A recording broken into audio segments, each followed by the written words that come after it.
Perenungan buat kita bersama. Sampai berjumpa kembali di program Jembatan Hati. Saya Verlon Malanguna pamit undur diri. Shalom. Program Jembatan Hati diproduksi dan dipersembahkan atas kerjasama Yayasan Terang Warta Rohani di Batu, Jawa Timur, dan Penerbit Kalam Hidup di Bandung, Jawa Barat.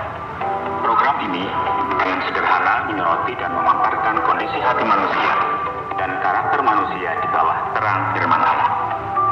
Apabila Anda memiliki pertanyaan dan saran berhubungan dengan program ini atau berespon terhadap topik program hari ini, Anda dipersilakan untuk menyampaikan melalui WhatsApp ke nomor 081 333 777 386. Anda dapat juga mengakses program ini ke website Penerbit Kalam Hidup, yaitu www.kalamhidup.com. Terima kasih atas perhatian Anda.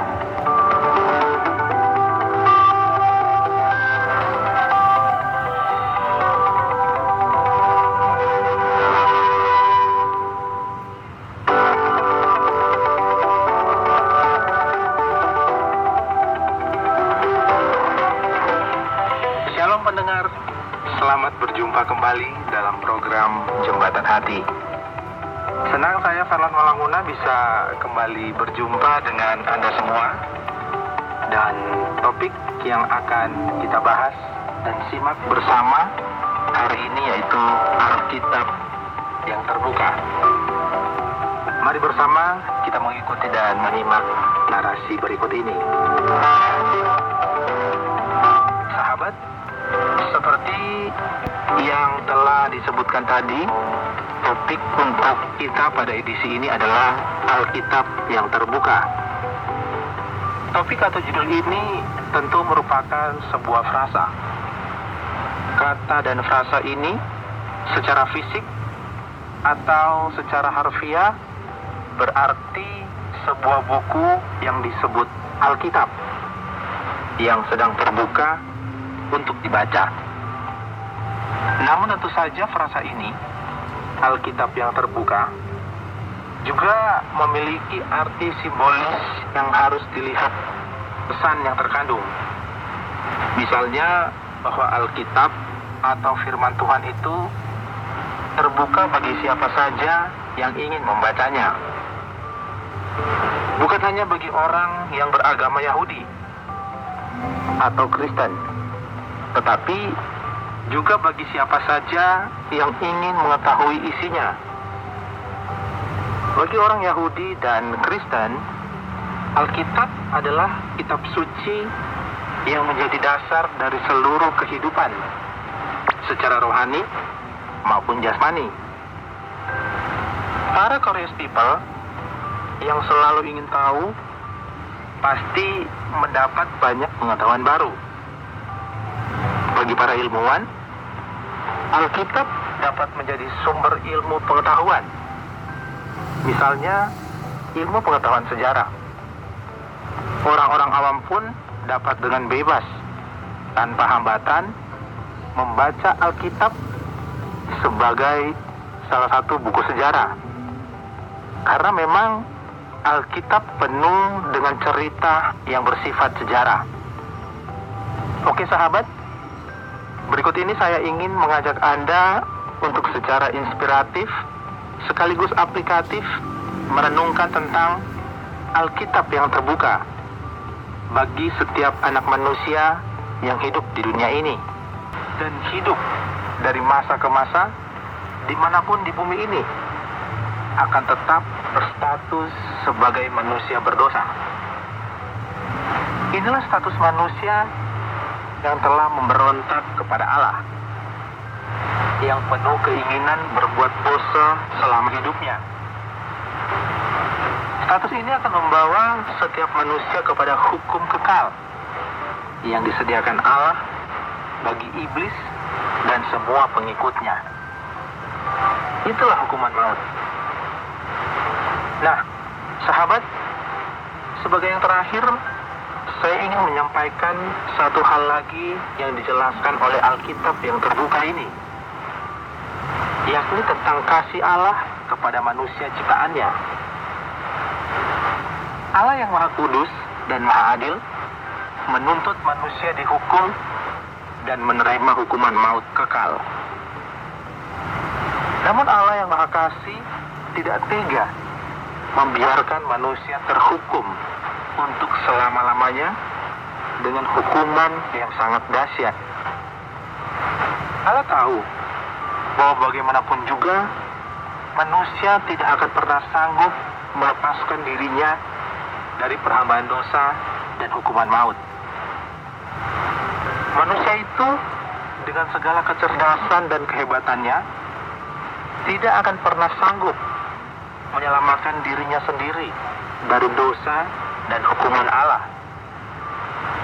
Maka Allah sendirilah yang menyediakan jalan keluar, yang menjadi satu-satunya jalan keselamatan bagi manusia.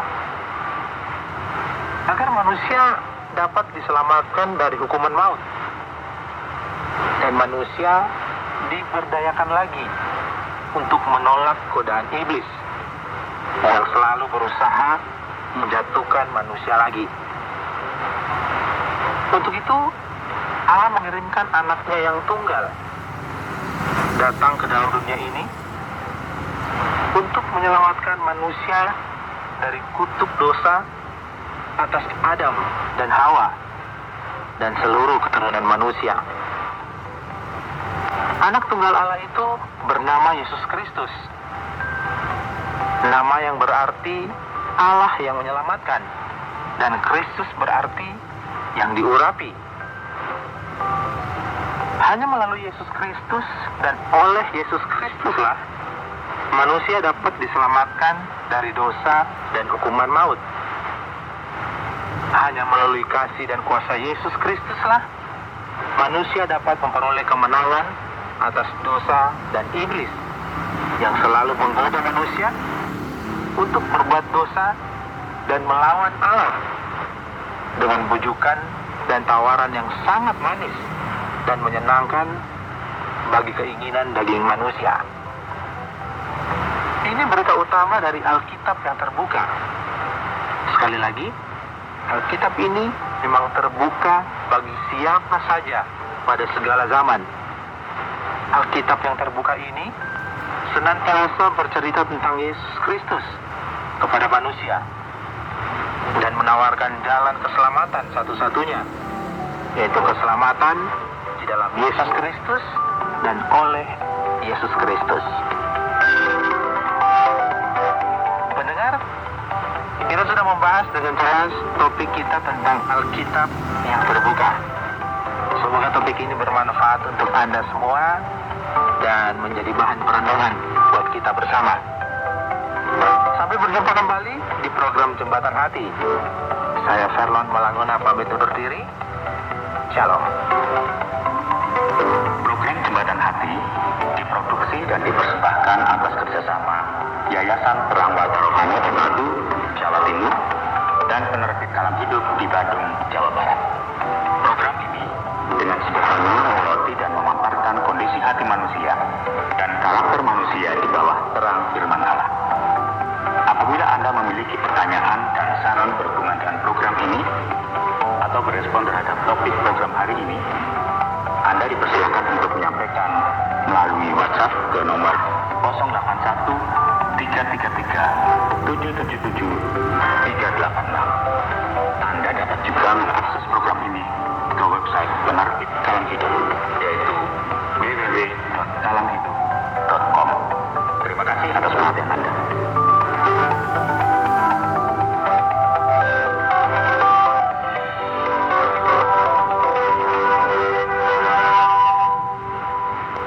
Sahabat, tanpa terasa 30 menit telah kita lalui bersama. Saya mengajak Anda untuk tetap mendengarkan program Jembatan Hati, sebuah program yang berbicara tentang Allah Pencipta dan manusia sebagai umat ciptaannya. Di minggu depan, pada gelombang 25 meter atau frekuensi 11.965 kHz, pukul 17.30 waktu Indonesia bagian Barat. Inilah KTWR Antena Guam.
disiarkan melalui KTWR Agana Guam pada jam 18 di frekuensi 11965 kHz. Semoga program ini dapat memberkati Anda semua. Selamat mendengarkan.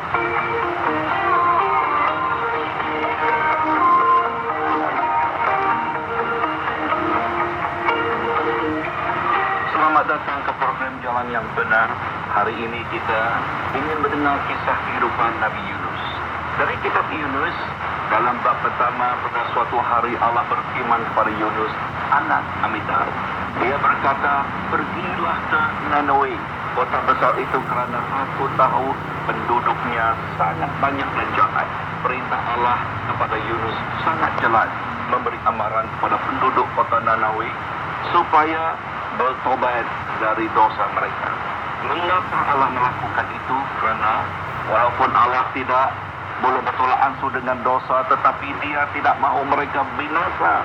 Maksudnya Allah sama sekali tidak mahu manusia dihukum kerana dosa dan kejahatan mereka. Allah mahu semua orang bertobat dari kejahatan dan dosa mereka, percaya kepada firman Allah dan diselamatkan. Inilah sebabnya mengapa Allah menyuruh Yunus untuk pergi ke Nanawe. Tetapi saudaraku, Yunus tidak pergi memberi amaran kepada musuh kaumnya. Allah mahu orang Nanawe diselamatkan daripada murkanya, tetapi Yunus pula mahu Allah membinasakan mereka. Jadi Yunus cuba melarikan diri daripada hadirat Allah. Tetapi siapa orang boleh lari daripada hadirat Allah? Mari kita sambung cerita ini dan lihat apa yang berlaku seterusnya. Kitab suci berkata, tetapi Yunus sebaliknya pergi ke jalan lain untuk menjauhi Tuhan dan pergi ke Yope, dan kebetulan mendapati sebuah kapal yang hendak bertolak ke Spanyol untuk menjauhi Tuhan. Yunus turun ke tempat yang paling bawah dan berbaring di situ, lalu tertidur nyenyaklah. Kemudian Tuhan mendatangi angin ribut ke atas laut